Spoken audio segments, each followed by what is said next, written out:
अस्सलाम वालेकुम, मेरा नाम सर हमजा है और मैं आपको उम्मीद मल्टीमीडिया चैनल की तरफ से खुशामदीद कहता हूं। आज हम 10 क्लास का बायोलॉजी का डे नंबर 41 का लेक्चर डिस्कस कर रहे हैं और हमारा टॉपिक है एड्रीनल ग्लैंड।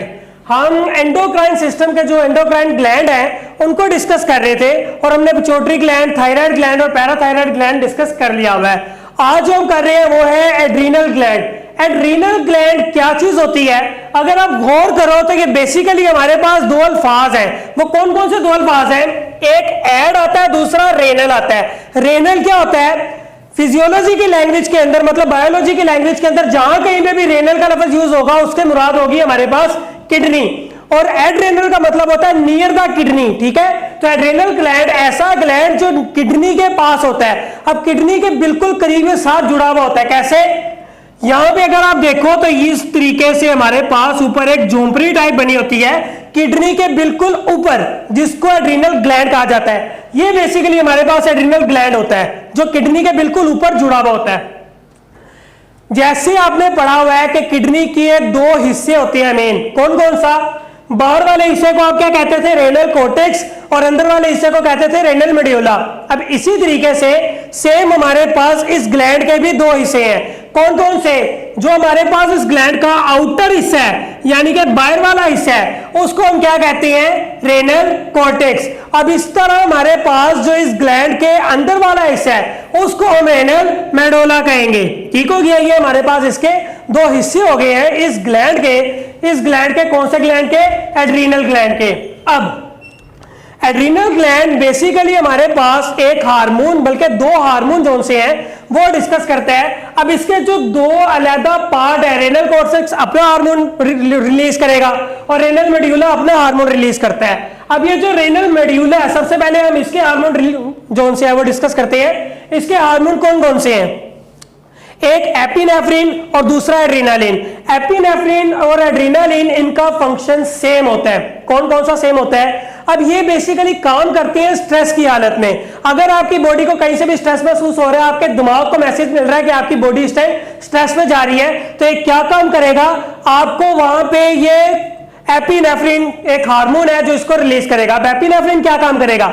एपिनेफ्रिन आपको आपकी बॉडी का वो पार्ट जहां पे ब्लड ज्यादा चाहिए होता है, ये वहां पे ब्लड का फ्लो ज्यादा करवा देगा। अगर आपकी बॉडी में डाइजेशन हो रही है तो ये डाइजेशन को रुकवा देगा। अब इस तरीके से आपकी बॉडी के अंदर ये काम करता है। अब दूसरी इसकी स्टेट है इमरजेंसी सिचुएशन। इमरजेंसी सिचुएशन के अंदर एक कंडीशन आती है जिसको हम कहते हैं कि हमने रन होना है या फिर फाइट करनी है। अब लेट्स सपोज हम भाग रहे हैं एक जगह पे, हम भाग रहे हैं तो हमारी जो लेग्स के मसल्स हैं वो वर्किंग कर रहे हैं, हमारी टांगों के मसल्स को ब्लड की जो कंसंट्रेशन है वो ज्यादा चाहिए होगी।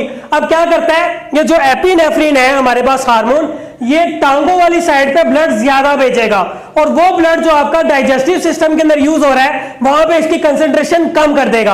अब ये सारा का सारा काम कौन से हार्मोन करते हैं? एपिनेफ्रिन और एड्रीनालिन। एड्रीनालिन बेसिकली एक इमरजेंसी हार्मोन भी कहा जाता है। अगर आप बहुत ज्यादा इमरजेंसी की सूरत में हॉस्पिटल जाते हो आईसीयू के अंदर, वो आपको सबसे पहले एड्रीनालिन का इंजेक्शन लगाते हैं। एड्रीनालिन एक इमरजेंसी हार्मोन होता है। उसके बाद बारी आती है ये एड्रीनल कॉर्टेक्स की। एड्रीनल कॉर्टेक्स जो उस ग्लैंड का आउटर मोस्ट हिस्सा होता है, यानी कि बाहर वाला हिस्सा होता है, उसको एड्रीनल कॉर्टेक्स कहा जाता है। अब ये एड्रीनल कॉर्टेक्स क्या काम करता है? ये बेसिकली एक हार्मोन रिलीज करता है जिसको कॉर्टिकोस्टेरॉइड्स कहा जाता है। इस पूरे हार्मोन का नाम है। और ये क्या काम करेगा? ये काम करेगा आपके ब्लड के अंदर से आपका जो साल्ट लेवल है और वाटर लेवल है वो मेंटेन करेगा। वो कैसे मेंटेन करेगा? ये बेसिकली हार्मोन रिलीज करेगा। वो हार्मोन आपके ब्रेन तक जाएगा और आपके ब्रेन से मैसेज आता है नेफ्रॉन की तरफ, और नेफ्रॉन जोन से आपका ब्लड जब फिल्टर कर रहा होता है तो उस तक ये मैसेज आता है कि आपने वाटर कितना फिल्टर करना है और साल्ट कितना फिल्टर करना है। यह सारा काम करता है कॉर्टिकोस्टेरॉइड्स। उसके बाद हमारे पास जो अगला टॉपिक है वो है पैंक्रियास का। पैंक्रियास का ये टॉपिक है, ये बेसिकली हमारी बॉडी का एक लार्जेस्ट ग्लैंड भी आता है। अब हम यहां पे डिस्कस कर रहे हैं एंडोक्राइन ग्लैंड्स। एंडोक्राइन ग्लैंड्स के अंदर हमने एक कंडीशन पढ़ी थी कि ये डक्टलेस होते हैं, लेकिन हमारी बॉडी का एक वाइड ग्लैंड ऐसा है जो दोनों टाइप पे काम करता है। ये एंडोक्राइन ग्लैंड भी होता है और एक्सोक्राइन ग्लैंड भी होता है। ये वाइड ग्लैंड है पूरी बॉडी का। एंडोक्राइन ग्लैंड कैसे होता है? एंडोक्राइन ग्लैंड इसकी बॉडी मतलब ये ज्यादातर एक्सोक्राइन होता है। क्यों? क्योंकि ये डक्ट होती हैं। एक्सोक्राइन ग्लैंड से हमने पढ़ा था कि ये कुछ जूसेस पैदा करता है, मतलब एक बाइल जूस पैदा करेगा। अब ये इस तरीके से वो बाइल जूस कैसे जाएगा, वो जाएगा हमारी स्मॉल इंटेस्टाइन के अंदर जहां से डाइजेशन होगी। अब चूंकि इसके अंदर डक्ट होती है, इस वजह से ये एक्सोक्राइन के अंदर आएगा, लेकिन ये प्रॉपर एक्सोक्राइन ग्लैंड के अंदर नहीं आता। क्यों नहीं आता? क्योंकि इसका एक बहुत छोटा पार्ट होता है जो डक्टलेस होता है और हार्मोन्स पैदा करता है, इस वजह से इसको एंडोक्राइन ग्लैंड भी कहा जाता है। अब यहां पे जो इसका एंडोक्राइन वाला पार्ट है, वहां पे आइलेट्स ऑफ लैंगरसैंस हैं। ये क्या काम करते हैं? बेसिकली ये दो हार्मोन्स पैदा करेंगे। कौन कौन से दो हार्मोन पैदा करेंगे? एक ग्लूकागोन और दूसरा इंसुलिन। अब ये जो ग्लूकागोन और इंसुलिन है, इनका काम टोटली अलग है। ये टोटली अलग कैसे काम करेंगे? जो ग्लूकागोन है वो आपका जो ब्लड का ग्लूकोज लेवल है उसको इंक्रीज कर देता है, उसको बढ़ा देता है। ठीक हो गया? दूसरा, अब ये जो ग्लूकागोन है ये काम करते हैं किस पे? ये ग्लाइकोजिन में। ग्लाइकोजिन हमने पढ़ा हुआ था कि क्या होता है। ग्लाइकोजिन बेसिकली हमारे पास एक टाइप है फूड के स्टोर होने की। जो कहां पे फूड स्टोर होता है? ये हमारे पास फूड स्टोर होता है लिवर के अंदर या फिर मसल्स के अंदर। अब यहां पे जो हमारे पास ग्लाइकोजिन है, ये ग्लाइकोजिन से कन्वर्ट होगी ग्लूकोज। ये एंजाइम बेसिकली ये जो ग्लाइकागोन है, अब ये जो हमारे पास ग्लूकागोन है, ये हमारे पास बेसिकली मैसेज भेजता है ग्लाइकोजिन को। ग्लाइकोजिन क्या करता है? ये ग्लूकोज हमारे पास इसको पैदा करवाएगा, जो हमारे मसल से ग्लूकोज लेगा और हमारे लीवर से ग्लूकोज लेगा। अगर हमारे ब्लड के अंदर ग्लूकोज लेवल कम है तो वहां पे ग्लूकोज लेवल इंक्रीज करने के लिए ये हार्मोन यूज होगा।